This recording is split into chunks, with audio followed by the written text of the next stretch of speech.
पिला माने आज आमे माने परिवेश पाठर आम राज्यर केतेक स्वतंत्र संप्रदायर अधिवासी मानक विषय जानिबा। तेबे ए जो स्वतंत्र संप्रदायर अधिवासी माने केउ प्राचीन कालरू आम राज्य रे बास करी आसुचंती। साधारणतः आम राज्यर माळ और पार्वत्य अंचल रे आई आदिम अधिवासी माने बास करिथांती।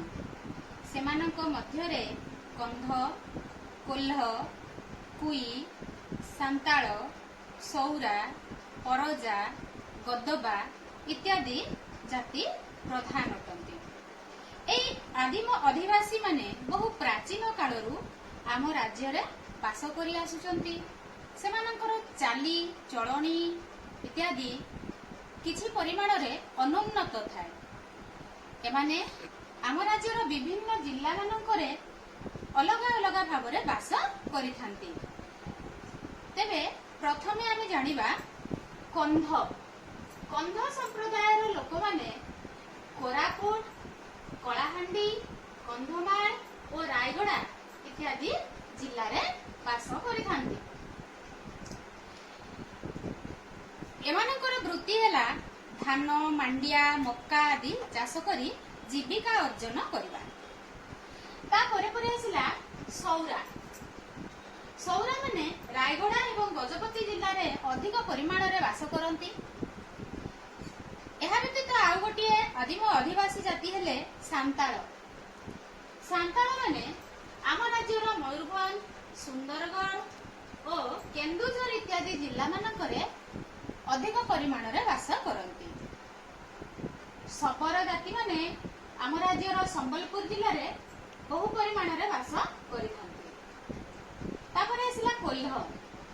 कोल्ह माने साधारणतः आम राज्यर संबलपुर, मयूरभंज, केन्दुझर एवं बालेश्वर इत्यादि जिल्ला रे अधिक परिमाण रे बास करंती।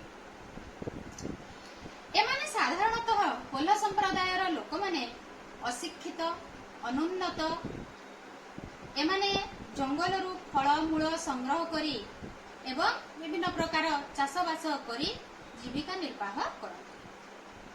तेबे यह व्यतीत आहुरी परजा, गदबा, कुई इत्यादि संप्रदायर आदिम अधिवासी माने आम राज्य रे बास करिथांती। वर्तमान आमे आम राज्यर ए जो आदिवासी मानक संबंध रे जानिले सेमानकर घर साधारणतः एमानकर घर विषय जानिबा। एई जो आदिम अधिवासी आमे जानिले कंध, सौरा, सबरा, सांताळ, कोल्ह, कुई, परजा, गदबा इत्यादि एई संप्रदायर लोक मानकर साधारणतः घर काठ, बाउंस और झाटी माटी रे तयारी हेई थाए। एमाने एमानकर कांथ को माटी रे खूब सुंदर भाव रे लिपि थांती।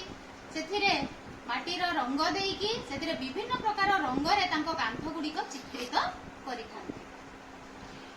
तो आमे आजी ए जो कंध, कोल्ह, परजा, गदबा इत्यादि संप्रदायर लोक मानक बा अधिवासी मानक विषय जानिले।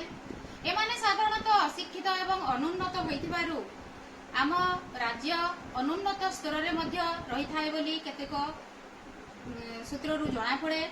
एवं एथिपई केंद्र सरकार तथा राज्य सरकार एमानकर उन्नति निमंते यथासाध्य चेष्टा करिसंती। एमानकर उन्नति पई विभिन्न प्रकार योजना मान मध्य तयारी करा जायछि। जे योजना गुडी को माध्यम रे सेमानकर उन्नति हेई परिबो, सेमाने शिक्षित हेई परिबे, सेमाने अनुन्नत रु उन्नत अवस्था को आसी परिबे, जहा फल रे सेमानकर अर्थनीति सुदृढ़ हेबा फल रे देशर आर्थिक अवस्था सुदृढ़ हेई परिबो बोली विश्वास।